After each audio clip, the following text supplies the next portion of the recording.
अस्सलाम वालेकुम स्टूडेंट्स। अब जो टॉपिक हम स्टार्ट करेंगे that is synthesis of organic cell material in chemo autotrophic bacteria. ठीक है, अब कीमो ऑटोट्रॉफिक बैक्टीरिया में कार्बन के कंपाउंड्स बनाने के लिए यानी कि ऑर्गेनिक कंपाउंड्स बनाने के लिए जो सोर्स इस्तेमाल होता है दैट इज़ कार्बन डाइऑक्साइड। यानी कि जितने भी organic compounds chemo autotrophic bacteria में बनेंगे वो कार्बन डाइऑक्साइड से ही बनेंगे। तो ये बात याद रखिएगा कि कार्बन डाइऑक्साइड से जब ऑर्गेनिक कंपाउंड्स बनाए जाते हैं तो कार्बन डाइऑक्साइड चूंकि एक इनऑर्गेनिक कंपाउंड है, इसको हम ऑर्गेनिक कंपाउंड में जब चेंज करते हैं तो इसे कहते हैं कार्बन डाइऑक्साइड फिक्सेशन। और किसी भी कंपाउंड को जब हम इनऑर्गेनिक से ऑर्गेनिक कंपाउंड में कन्वर्ट करते हैं तो हम कहते हैं कि उसकी फिक्सेशन हो गई है। तो इसका मतलब है कि कीमो ऑटोट्रॉफिक बैक्टीरिया में जितने भी कार्बन कंपाउंड्स बनेंगे वो कार्बन डाइऑक्साइड की फिक्सेशन से ही बनेंगे। ठीक है, तो कीमो ऑटोट्रॉफिक बैक्टीरिया जो होता है वो इनऑर्गेनिक न्यूट्रिएंट्स को इस्तेमाल करता है, ऑर्गेनिक न्यूट्रिएंट्स को इस्तेमाल नहीं करता। और इनऑर्गेनिक न्यूट्रिएंट्स में कौन से हैं? Hydrogen, ammonia, nitrates, thiosulphate. और इन तमाम इनऑर्गेनिक न्यूट्रिएंट्स की ब्रेकडाउन करेगा और उससे जो एनर्जी रिलीज होगी उसको इस्तेमाल किया जाएगा कार्बन डाइऑक्साइड की फिक्सेशन करने के लिए। तो जब इनकी ब्रेकडाउन होगी तो इनकी ब्रेकडाउन ऑक्सीडेशन के जरिए से होगी और ऑक्सीडेशन के नतीजे में इलेक्ट्रॉन्स रिलीज होते हैं और फिर वो इलेक्ट्रॉन्स जो है इलेक्ट्रॉन ट्रांसपोर्ट चेन में जाते हैं और उससे NADP बनता है।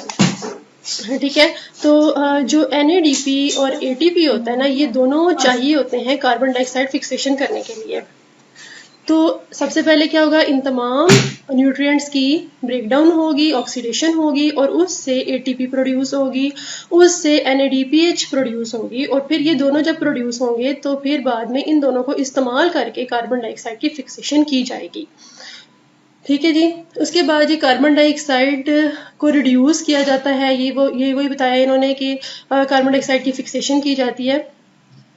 इसके बाद हम देखते हैं नेक्स्ट स्लाइड को। इस स्लाइड में इन्होंने ये बताया है कि जो कीमो ऑटोट्रॉफिक बैक्टीरिया होते हैं ना, हमने बताया कि वो इनऑर्गेनिक न्यूट्रिएंट्स को इस्तेमाल करते हैं। जैसे कि हम एक बैक्टीरिया ले लेते हैं जो कीमो ऑटोट्रॉफिक है जिसका नाम है नाइट्रोबैक्टर। नाइट्रोबैक्टर नाइट्रेट्स को इस्तेमाल करता है, उसकी ऑक्सीडेशन करता है और उसकी ऑक्सीडेशन से इलेक्ट्रॉन्स रिलीज होते हैं और उससे उसको एनर्जी मिलती है।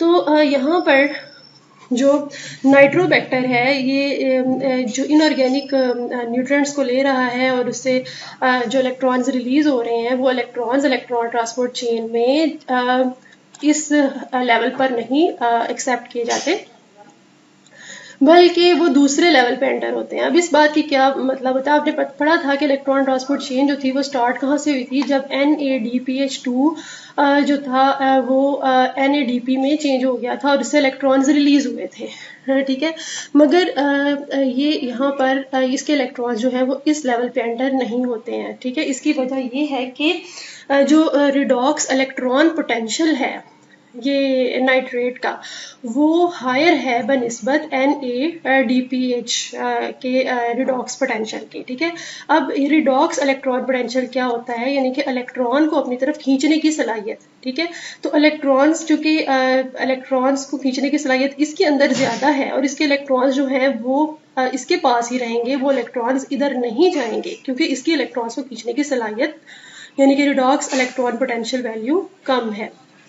ये हम यहाँ से देखते हैं, पिछली स्लाइड पे देखते हैं हम कि ये जो E' वैल्यू है this is called redox electron potential. ठीक है, तो ये हमारे पास हमने देखा कि इस नाइट्रेट्स की रिडॉक्स इलेक्ट्रॉन पोटेंशियल ज़्यादा है और इसकी रिडॉक्स इलेक्ट्रॉन पोटेंशियल कम है। और जो आपकी बुक में वैल्यू भी दी हुई है कि जो हमारे पास नाइट्रेट्स और नाइट्राइट्स की इलेक्ट्रॉन पोटेंशियल वैल्यू है वो है दैट इज माइनस में वैल्यू है, इसकी वैल्यू है प्लस में दैट इज 0.35 वोल्ट्स। ठीक है, तो जबकि हमारे पास इसकी प्लस में वैल्यू है, जबकि हमारे पास NADPH की वैल्यू जो है दैट इज 0.32 वॉट्स, ठीक है। तो हमारे पास चूंकि ये प्लस में वैल्यू है तो ये वैल्यू ज़्यादा है, जबकि इसकी वैल्यू माइनस में आती है, क्योंकि इसके सामने ये माइनस का लेवल भी दिया हुआ है और इसकी ये बिल्कुल इसके सामने नज़र आ रहा है। तो इसकी वैल्यू चूंकि माइनस में है लिहाजा इसकी वैल्यू कम है, और इसकी वैल्यू चूंकि आपको ये यहाँ नज़र आ रहा है इसकी वैल्यू प्लस में है, और इधर यहाँ तक जो वैल्यू बनती है वो प्लस 0.35 बनती है इस लेवल पे आके। तो इलेक्ट्रॉन्स जो हैं वो फिर इसका मतलब है कि वो इस लेवल पे एंटर नहीं होंगे, इलेक्ट्रॉन जो है वो इस लेवल पे एंटर होंगे। तो इसका मतलब है जब इलेक्ट्रॉन्स यहाँ से एंटर होंगे तो वो यहाँ से आगे फॉरवर्ड जाएंगे, तो फिर जो है हमारे पास इस लेवल पे जो एटीपी वगैरह प्रोड्यूस होती है वो नहीं प्रोड्यूस होगी, क्योंकि वो इस जगह से एंटर ही नहीं हुए। तो इसका मतलब है कि ये एक एनर्जी डिसएडवांटेज पर है।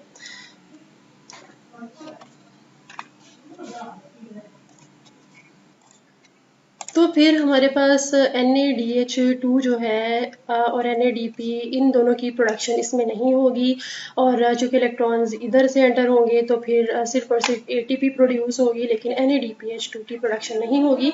तो फिर NaDPH2 और ATP दोनों इसको चाहिए ताकि कार्बन डाइऑक्साइड की फिक्सेशन कर सके। तो NaDPH2 की प्रोडक्शन ये किस तरीके से करेगा, इसके अंदर एक मैकेनिज्म है जिसे हम कहते हैं रिवर्स इलेक्ट्रॉन फ्लो या ATP डिपेंडेंट NaDPH2 प्रोडक्शन, यानी कि NaDPH2 को ये प्रोड्यूस करेगा मगर वो ATP को ब्रेक करेगा, और ATP को ब्रेक करके जो एनर्जी निकलेगी उस एनर्जी के ज़रिए से NaDPH2 की प्रोडक्शन की जाएगी, और इसी मेथड को रिवर्स इलेक्ट्रॉन फ्लो भी कहते हैं। तो ये इसको डिस्कस कर लेते हैं। रिवर्स इलेक्ट्रॉन फ्लो किस तरीके से होता है, इसमें ये क्या करेगा, यहाँ पर आप देखें कि ये लिखा हुआ है ATP टूट रहा है और वो ADP में चेंज हुआ है। अब इससे जो एनर्जी लिबरेट हुई है उस एनर्जी से इन इलेक्ट्रॉन्स को एनर्जी प्रोवाइड की जाएगी। ये हायर लेवल पर इलेक्ट्रॉन्स चले जाएंगे, यानी कि इस लेवल पे आ जाएंगे, और फिर यहाँ पर आने के बाद में फिर यहाँ से एब्जॉर्ब हो जाएंगे, और उनके इलेक्ट्रॉन पोटेंशियल जो होगा वो यहाँ पर इसका हाई हो जाएगा और ये इलेक्ट्रॉन्स को एक्सेप्ट कर लेगा इस तरीके से। तो ये तो था हमारे पास रिवर्स्ड इलेक्ट्रॉन फ्लो में डिस्कस कर लिया। देन हम देखते हैं केल्विन साइकिल। केल्विन साइकिल आपको पता है कि कार्बन डाइऑक्साइड फिक्सेशन के लिए इस्तेमाल होता है, और इसमें कार्बन डाइऑक्साइड को ऑर्गेनिक कार्बन में कन्वर्ट कर दिया जाता है। तो केल्विन साइकिल की रिक्वायरमेंट ये होती है कि इसमें एक तो हमें कार्बन डाइऑक्साइड चाहिए जिसकी हमें फिक्सेशन करनी है, दूसरा कार्बन डाइऑक्साइड का एक्सेप्टर चाहिए जो कार्बन डाइऑक्साइड को एक्सेप्ट करता है, दैट इज राइबोलोज डाइफॉस्फेट, ठीक है। और थर्ड इसके अंदर हमें चाहिए होती है एक NaDH2 और हमें चाहिए होता है ATP, ठीक है। तो ये सब चीज़ें इसमें रिक्वायर्ड है। तो आप यहाँ पर देखें कि सबसे पहले कार्बन डाइऑक्साइड जो है वो राइबोलोज डाइफॉस्फेट के साथ अटैच हुआ, और उसके बाद में हमारे पास ये 3-फॉस्फोग्लिसरिक एसिड बन गया। देन 3-फॉस्फोग्लिसरिक एसिड के अंदर ATP और NaDPH2 जो हमें चाहिए था वो इसमें इसके साथ अटैच हुआ, और इसके बाद देन ये हमारे पास कंपाउंड बन गया है 2-ग्लिसरल्डिहाइड 3-फॉस्फेट।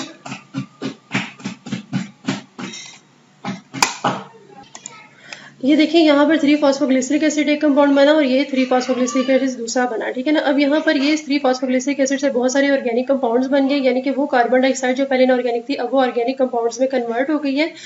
ये जो एक 3-फॉस्फोग्लिसरिक एसिड है ये दोबारा से साइकिल बैक हो रहा है, रीजनरेट हो रहा है। दोबारा से साइकिल इसलिए हो रहा है ताकि राइबोलोज डाइफॉस्फेट दोबारा से रीजनरेट हो जाए, और ये हमारे पास एक्सेप्टर है कार्बन डाइऑक्साइड मॉलिक्यूल का, क्योंकि ये जब अवेलेबल होगा तो तभी कार्बन डाइऑक्साइड इसके साथ कंबाइन कर सकेगा। तो एक साइकिल में एक कार्बन डाइऑक्साइड का मॉलिक्यूल फिक्स होता है, और जितने ज़्यादा राइबोलोज डाइफॉस्फेट अवेलेबल होंगे उतने ही कार्बन डाइऑक्साइड कंबाइन करेंगे और वो फिक्स होते जाएंगे।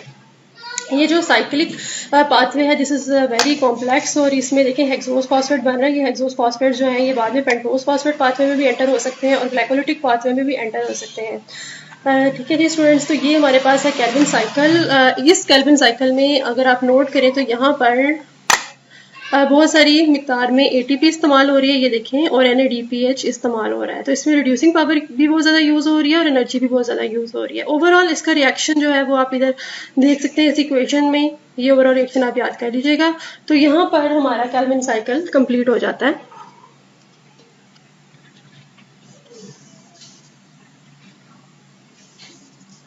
So Kelvin cycle is complete now.